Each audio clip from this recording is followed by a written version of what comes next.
ginagawa? Lalabas mo ulit tayo at may bagong patakaran sa Baguio. Kailangan naka-face shield kaya super init na naman. Salamat po sa nag-sponsor ng aking may pa-headband na with matching face mask. Thank you sa iyo. Ayaw niya magpakilala. Ayan o, di ba may pa ganyan na. Nairita siguro siya sa bangs ko. Yan. Sabi ko kasi sa kanya i-off niya yung radyo kaya kumanta na lang siya. Abangan nyo. Hindi niya alam, naka-video na pala to. Copyright. Sige, i-claim mo na lang, bayaran kita. Charot! See you! Come on!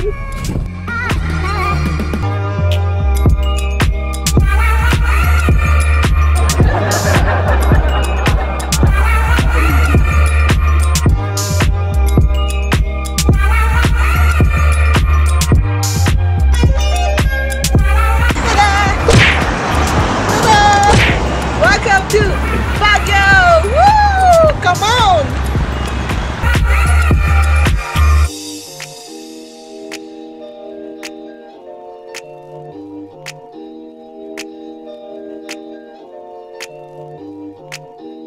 Come on!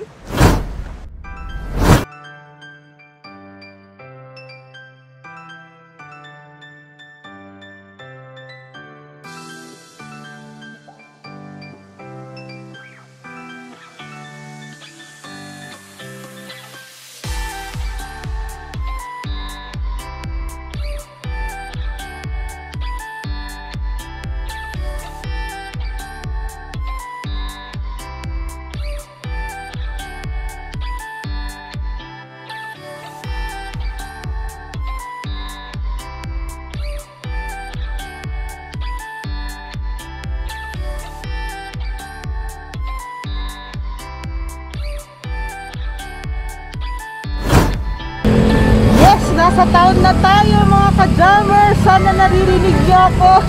Or mas malakas pa yung mga sasakyan. Ang dami na naman tumitingin sa akin. And buti pa sila.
May Korean street foods dito.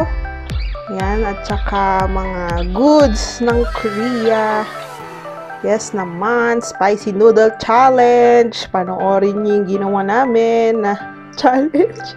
And na prank, it's a prank. Kita niyo yung link sa taas. Ang hamper, masarap. So, ang first na task natin is pumunta ng police station. Yan, dito tayo sa City Hall, Baguio City Hall Police Station, malapit. And kasi may mga viewers tayong nag-aalala and nagpi-PM sa akin kung buti daw hindi ako nahuli na nag-vlog ako sa town or sa mga sidewalks kasi nga bawal. Ako din na-alarma and di ko na kasi napansin nung mga una. Di naman ako naka-earphones, so yun yung nakatatak sa utak ko. We work as one, we heal as one. Come on! Let's do this, Baguio! Ito na ang Baguio Police Station. Baguio City Police Station. Malapit sa City Hall. Yan. Nabother din kasi ako kasi alam naman natin bawal mag-cellphone sa street ng Baguio. Pero magtanong na lang tayo kung paano yung process. Kasi pag nag-vlog ako, kung nakikita nyo, ito, hawak ko yung phone ko, pero hindi naman ako nakatingin sa cellphone. Kumbaga, nakahawak lang ako, tapos nakatingin pa rin ako sa dinadaanan ko. So, para for safety purposes na rin, at least lang magtanong tayo ng mga protocols pa din. Baka kasi mahuli din tayo.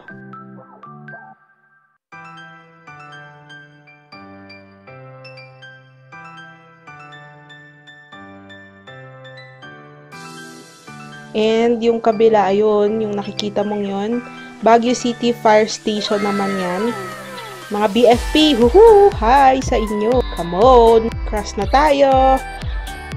Look at the right, look at the left. Baguio Police Office.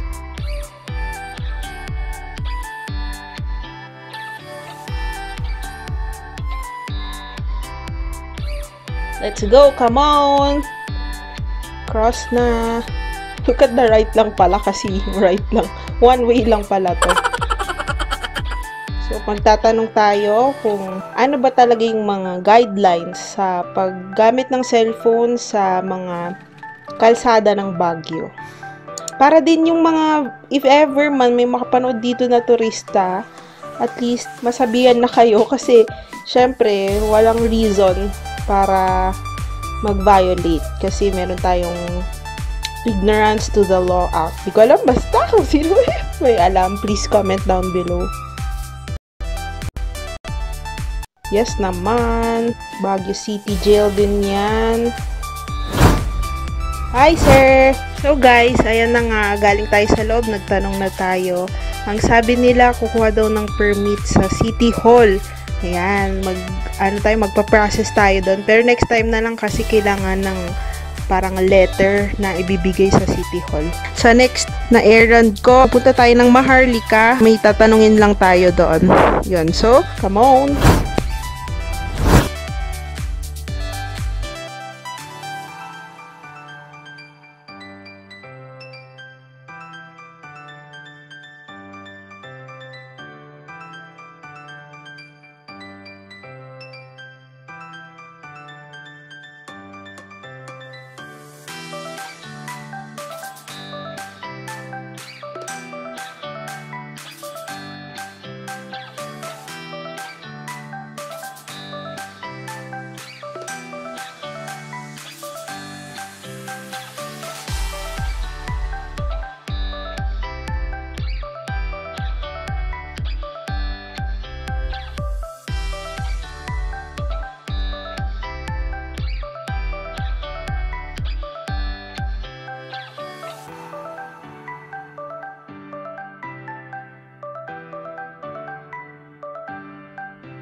Ayan, ang cute ni Kuya. Ang ganda ng mask niya. Para siyang nakasmile lagi.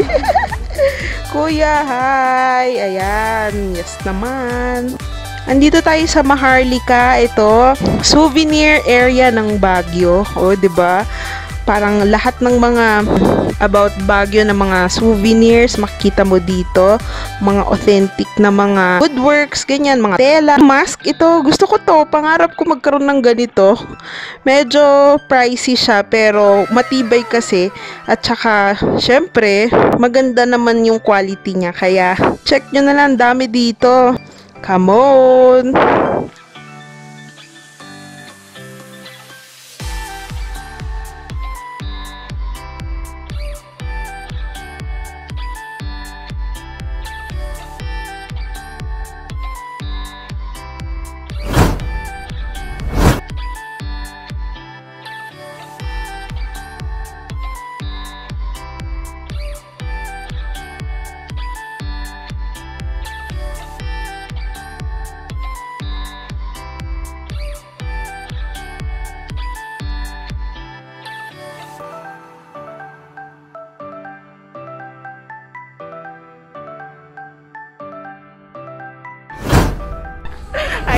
mga ka-jabber. Si Dr. Leo Kalimlim po. Ito. Welcome after many years, no? Yes. Welcome home, no? Welcome abode. Ayan, dito po extension daw ng Notre Dame. Kaya pwede kayo pupunta dito. Yes. Nag-sanitize na po tayo. Kaya tara, come on!